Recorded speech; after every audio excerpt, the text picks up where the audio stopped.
নমস্কার। আজ রবিবারের বিকালটা তোমাদের সাথে একটা ছোট্ট করে শেয়ার করলাম। বরমশাই অনেক দিন ধরে বলছিল যে চলো না একদিন চিকেন তন্দুরি বানাই। আমি বললাম হ্যাঁ চলো, বানানোই যায়। তারপর আমরা বেরিয়ে পড়লাম বাজারের উদ্দেশ্যে।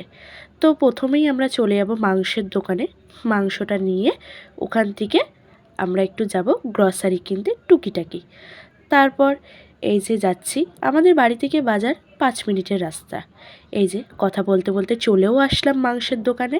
তা ওনাকে বলছিলাম যে আমি তন্দুরির মাংস নেব, তা উনি আমাকে সেই হিসেবেই কেটে দিচ্ছিল। ওখান থেকে আমরা মাংসটা নিয়ে এবার চলে আসলাম একটু চায়ের দোকানে চায়ের চুমুক নিতে।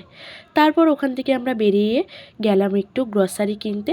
গ্রসারি টুকিটাকি জিনিস নেব তন্দুরি বানানোর জন্য। ওই জন্য ঘরে ছিল না বলে ওই জন্য দোকানের দিকে যাচ্ছিলাম। নিয়ে ওখান থেকে সোজা বাড়ি আসলাম। প্রথমেই যেটা বানাবো চাটনি বানানোর জন্য আমি নিয়ে নিয়েছিলাম পুদিনা পাতা, ধনে পাতা, টক দই, কাঁচা লঙ্কা, আদা আর লেবু। নুন দিয়ে ভালো করে মিক্সিতে ফাটিয়ে এই যে আমার চাটনি রেডি। দেখেছো চাটনিটা কত সুন্দর হয়েছে।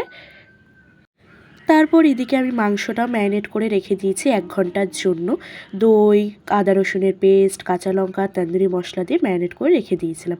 কড়াইতে এবার বাটার গরম করে আমি মাংসটা দিয়ে কিছুক্ষণ 10 মিনিটের জন্য ঢাকা দিয়ে রেখে দেবো। এই যে মাংসটাকে আমি সুন্দর করে সাজিয়ে নিচ্ছি। নেওয়ার পর আমি এটাকে 10 মিনিটের জন্য ঢাকা দিয়ে রেখে দেব, যাতে মাংসটা একটু ভেতর দিয়ে নরম হয়ে যায় আর খেতেও যেন সফট হয়। কারণ পোড়ানোর সময় তো বেশিক্ষণ পোড়াতে গেলে পুড়ে যাবে, তা ওই জন্য আগে একটুখানি ঢাকা দিয়ে সেদ্ধ করে নেব, তারপর আমরা গ্যাসে পোড়াবো। এই যে মাংস সাজানো আমার রেডি। এরপরে আমরা ঢাকা দিয়ে দিচ্ছি।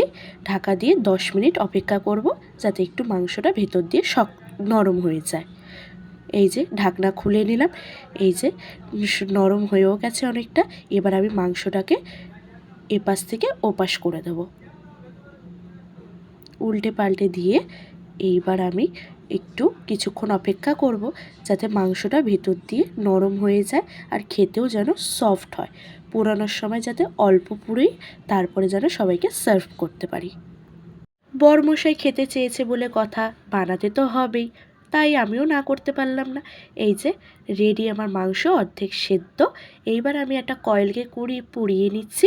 তারপর বাটিতে মাংসগুলোকে সাজিয়ে একটা ছোট্ট বাটির মধ্যে কয়েলটাকে ভালো করে পুড়িয়ে তারপরে বাটির মধ্যে রেখে উপর দিয়ে একটু বাটার দিয়ে যাতে ধোঁয়াটা বেরোয়।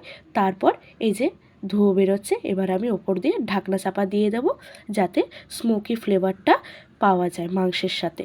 এই যে আবার তোমাদের ভালো করে দেখিয়ে দিলাম। দেওয়ার পরে এবার আমি গ্যাসে একটু পুড়িয়ে নিচ্ছি। এবার ওপর দিয়ে একটু বাটার লাগিয়ে দিচ্ছি, যাতে একটু তেল তেল ভাবটা থাকে আর খেতেও যেন খুব সুন্দর লাগে।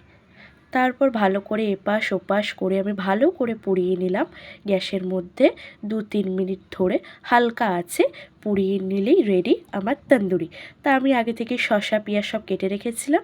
আর এই যে আমার শ্বশুরমশাইয়ের জন্য আর আমার বরের জন্য সুন্দর করে একটা প্লেটে সাজিয়ে তাদেরকে সার্ভ করি। তো আজকের মতন এইটুকুই। ভালো লাগলে পাশে থাকবেন।